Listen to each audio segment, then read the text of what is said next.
எனது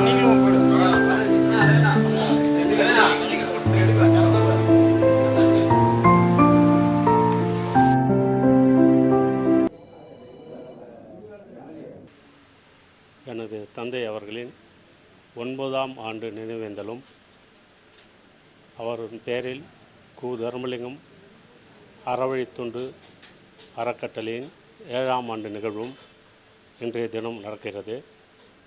ஒவ்வொரு வருடமும் என் தந்தையாரின் பெயரில் பல நல உதவிகளை ஏழை படிக்கும் மாணவர்களுக்கு கல்வித்தொகை தொடர்ந்து வழங்குகிறோம். இந்த ஆண்டு ஒரு 1000 மக்களுக்கு மருத்துவ காப்பீடை வழங்கி கொண்டிருக்கிறோம். இவை அனைத்தும் எங்களுக்கு எங்கள் தந்தையாரை போன்று வழிகாட்டியாக இருக்கும் ஐயா நல்லக்கண்ணு, ஐயா நெடுமாறன் ஐயா அவர்கள் கையாலே திருக்கரங்களாலே தொடர்ந்து 9 ஆண்டுகளாக இந்த நிகழ்ச்சி நடத்தி கொண்டிருக்கிறோம். எங்களுக்கு எங்கள் தந்தையார் தொடர்ந்து இது போன்ற அறப்பணிகளை செய்து எங்களை பயிற்றுவித்ததால் அதே வழியில் வந்த நாங்களும் இந்த தொண்டை நாங்கள் தொடர்ந்து செய்து கொண்டிருக்கிறோம். எனது அக்கா அவர்கள், எனது மனைவி அவர்கள் எனக்கு இந்த விஷயத்தில் உறுதுணையாக இருந்து இந்த தொண்டுக்கு பக்கபலமாக இருக்கிறார்கள். தொடர்ந்து இந்த தொண்டை செய்வோம். வணக்கம் சார். இப்போது நினைவேந்தல் நீங்கள் பண்ணுறீங்க 9ஆம் விழா, இது நீங்கள் தனிநபராக பண்ணுறீங்களா, அறக்கட்டளை மூலம் பண்ணுறீங்களா? நீங்கள் அறக்கட்டளை வச்சுருக்கீங்களா? கு. தர்மலிங்கம் அறக்கட்டளை சார்பாக நாங்களே செய்கிறோம். இது எங்கேயுமே நாங்கள் டொனேஷன் வாங்குறதில்ல. எங்கள் சொந்த பணத்தில் நாங்கள் இந்த உதவிகளை செய்து வரோம். எங்கள் குடும்பத்தாரெல்லாம் சேர்ந்து செய்து வருகிறோம். கல்வி உதவித்தொகை வழங்குறதா சொன்னீங்க. எதன் அடிப்படையில் தேர்ந்தெடுத்து அந்த கல்வி உதவித்தொகை செய்யுங்க? அதாவது உங்கள் தொழிலாளர்களுக்கு, அதாவது உங்கள்கிட்ட ஒர்க் பண்ணுற தொழிலாளர்களுக்கு நீங்கள் வழங்குறீங்களா, இல்லை எப்படி தேர்ந்தெடுப்பீங்க அறக்கட்டளை மூலமாக? எங்கள் அறக்கட்டளையில் ஒரு குழு அமைச்சிருக்கோம். அந்த குழு ஏழை மாணவர்கள், முக்கியமாக தமிழ் வழி கல்வியில் படிக்கும் ஏழை மாணவர்களுக்கு இந்த உதவித்தொகையை பெரும்பாலும் அவர்களுக்கு தான் வழங்குகிறோம். அதே போன்று மருத்துவ உதவித்தொகை தருகிறோம். ஒவ்வொரு ஆண்டும் உடைகள் கொடுக்குறோம், மருத்துவ காப்பீடு கொடுக்குறோம். இது பல வகைகளை தொடர்ந்து செய்து கொண்டே இருக்கிறோம். அப்படிப்பட்ட பெருந்தலைவர் காமராஜர் அவர்களே மாவீரன் அப்படின்னு ஒருத்தரை பற்றி சொன்னார்னா அவர் ஐயா நெடுமாறன் ஐயா அவர்கள் தான். ஸோ எங்களுடைய தலைவரின் தலைவர் காமராஜர் ஐயா அவர்களால் பாராட்டப்பட்ட எங்கள் மாவீரர் ஐயா உலக தமிழ் மக்களின் ஒரே தலைவர் பழ நெடுமாறன் ஐயா அவர்கள் இப்பொழுது பேசுவார்.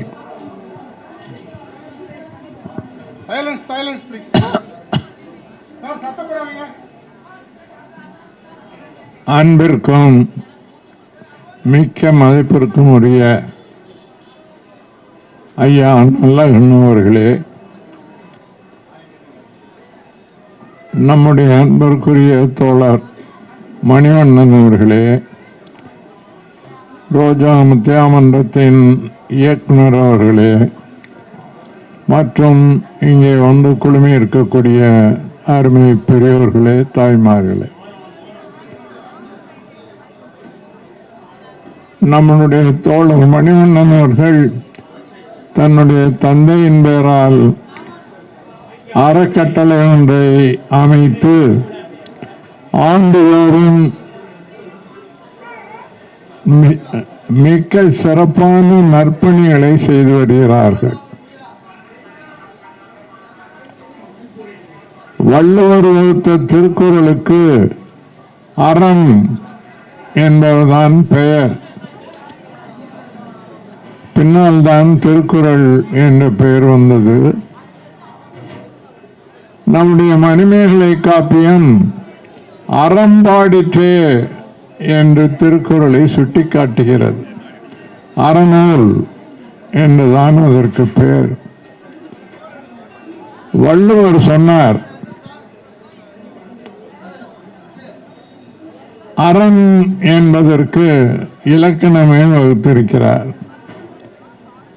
அந்த இலக்கணத்திற்கு இலக்கியமாக நம்முடைய தோழர் மணிவண்ணன் திகழ்கிறார் என்று சொன்னால் அது மிகையாகாது. அதுவும் இந்த விழாவில் ஏழை தொழிலாளர்களுக்கு மருத்துவ காப்பீடு என்றால் என்ன என்று அறியாதவர்களுக்கு அவர்களை தேடி தேடி கண்டுபிடித்து அவர்களின் விவரங்களை எல்லாம் சேகரித்து அவர்களுக்கு 5 லட்சம் ரூபாய்க்கு மருத்துவ காப்பீடு அளிப்பதற்கான முயற்சிகளை மேற்கொண்டு 1000 பேருக்கு மருத்துவ காப்பீடு திட்டத்தை இன்றைக்கு அவர் கொண்டு வந்திருப்பது மிகப்பெரிய சமுதாய தொண்டாகும். இந்த மருத்துவ காப்பீடு செய்யப்பட்டவர்களுக்கு ஏதாவது நோய் என்று வந்தாலும் அதற்கு எவ்வளவு செலவானாலும் அதை இந்த மருத்துவ காப்பீடு மூலம் அவர்கள் பெற முடியும். ஆகவே அவர்களுக்கு இது ஒரு பெரிய உதவி. 5 லட்சம் ரூபாய் கிளைம், 5 லட்சம் ரூபாய் வரைக்கும் மருத்துவ காப்பீடு திட்டம் இருக்கிறது. இதை சாதாரணமாக ஏழை எளிய மக்கள் அவர்கள் எண்ணி பார்க்க முடியாத ஒரு உதவி இது. அத்தகைய அரும் உதவியை நம்முடைய மணிவண்ணன் அவர்கள் மேற்கொண்டு 1000 பேருக்கு இன்றைக்கு அதை வழங்கி இருக்கிறார் என்பது மிகவும் பெருமைப்பட ஒன்றாகும். அதே போல மாணவர்களுக்கு கல்வி உதவித்தொகை ஆண்டுதோறும் கொடுக்கிறார். அந்த வகையில் அவர் கடையில் இருந்த வீரா என்ற தோழரின் குழந்தைக்கு 12ஆம் வகுப்பு வரை ஆகிற செலவுகள் எல்லாம் அவரே ஏற்றுக்கொண்டிருக்கிறார். அந்த குடும்பத்துக்கு 1 லட்சம் ரூபாயும் இன்றைக்கு வழங்கி இருப்பது என்பது அவரை நம்பி இருக்கக்கூடிய,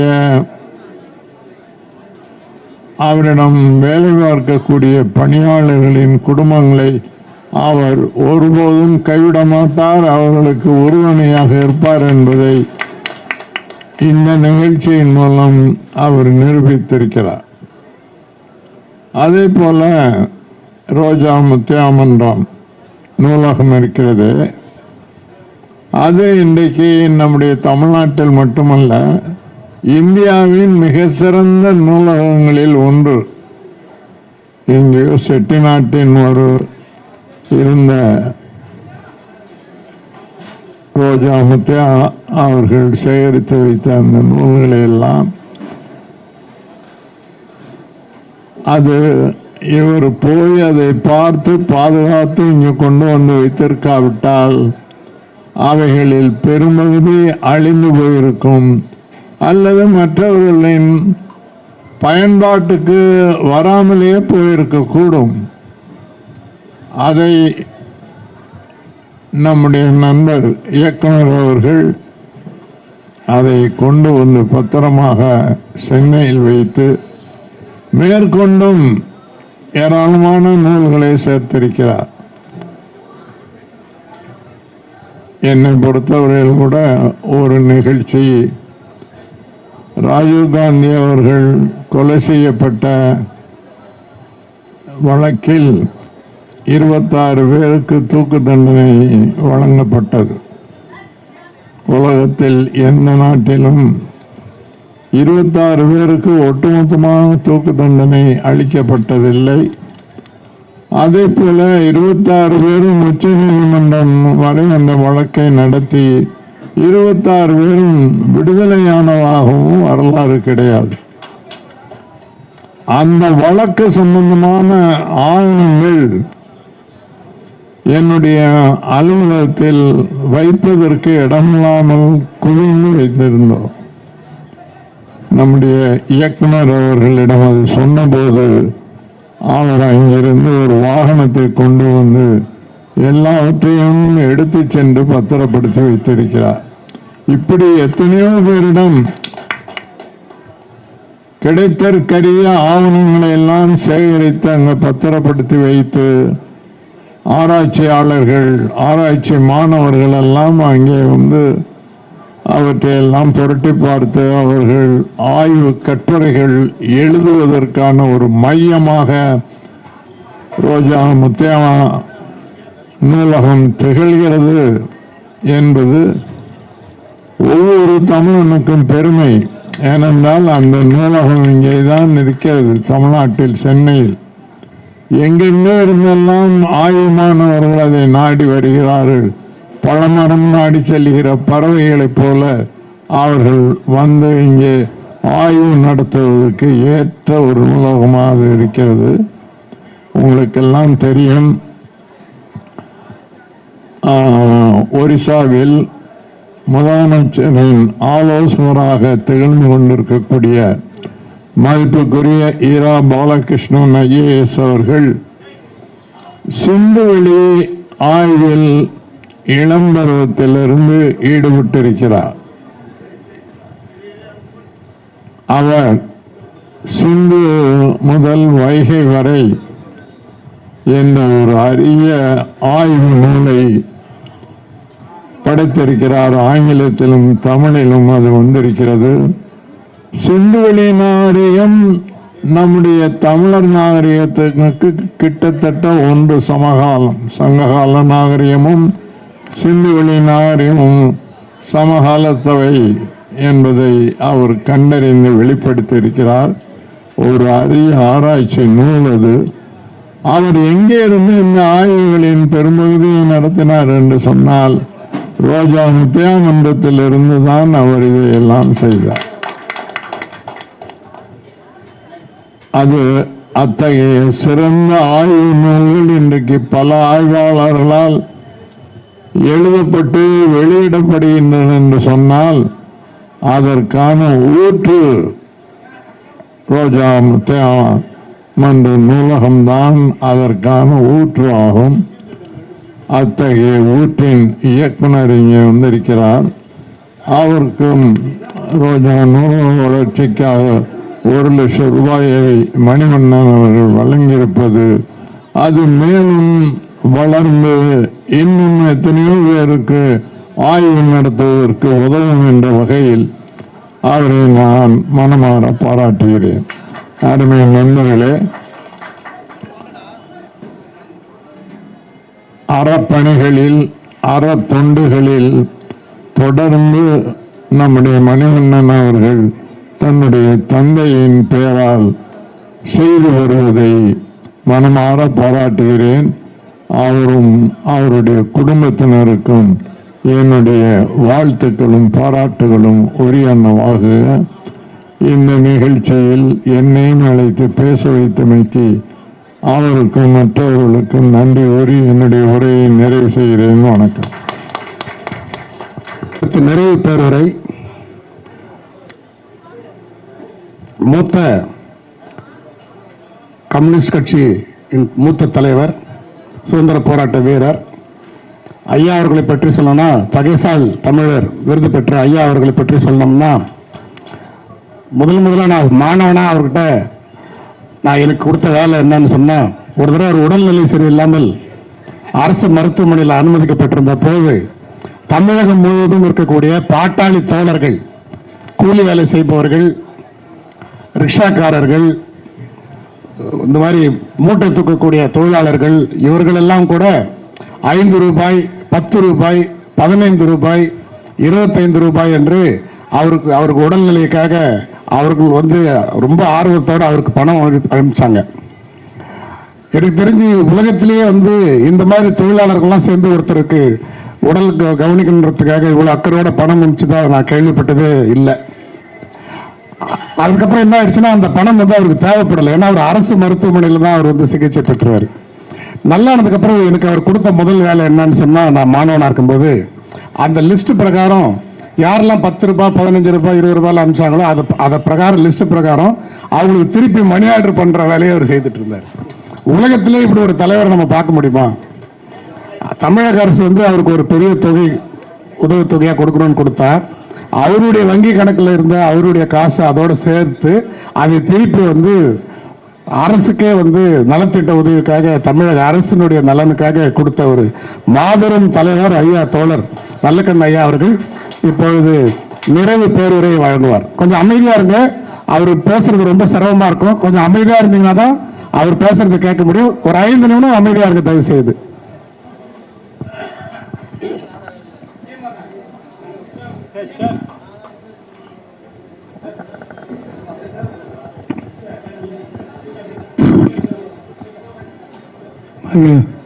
மரியாதைக்குரிய நெடுமாறன் அவர்கள் முதலில் இந்த விழாவை துவக்கி வைத்திருக்கிறார்கள். அவர்களுக்கு வணக்கத்தை தெரிவித்துக் கொள்கிறேன். தமிழ்நாட்டில் நமக்கு தமிழ்நாட்டின் சிறந்த தலைவரால் சென்னையில் தமிழுக்கு பெருமை சேர்க்கக்கூடிய முறையில் தமிழ்நாட்டின் பெருமையை வழங்கக்கூடிய முறையில் மிகச்சிறந்த மார்க்கெட்டு நடந்து வருகிறது.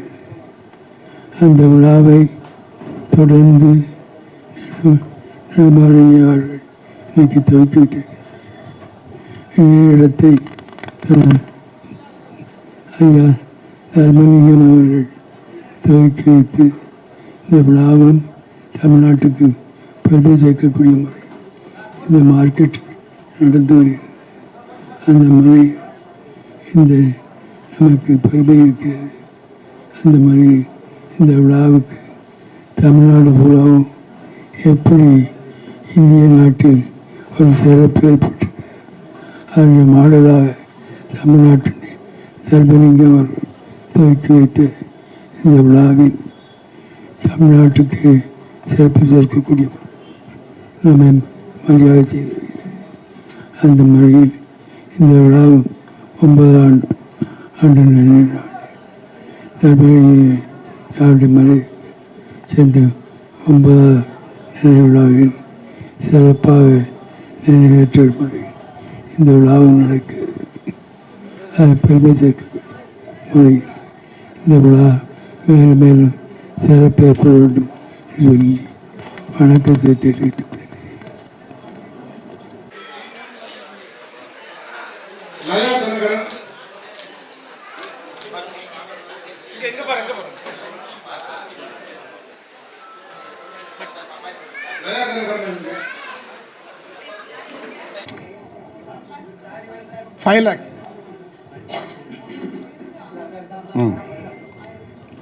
ஆயிரம் பேருக்கு 5 லட்சம் ரூபாய் மதிப்புள்ள விபத்து காப்பீடு பத்திரம் வந்து டிஆர்ஓ அவர்கள் வந்து ஒரு பகுதி கொடுக்குறாங்க.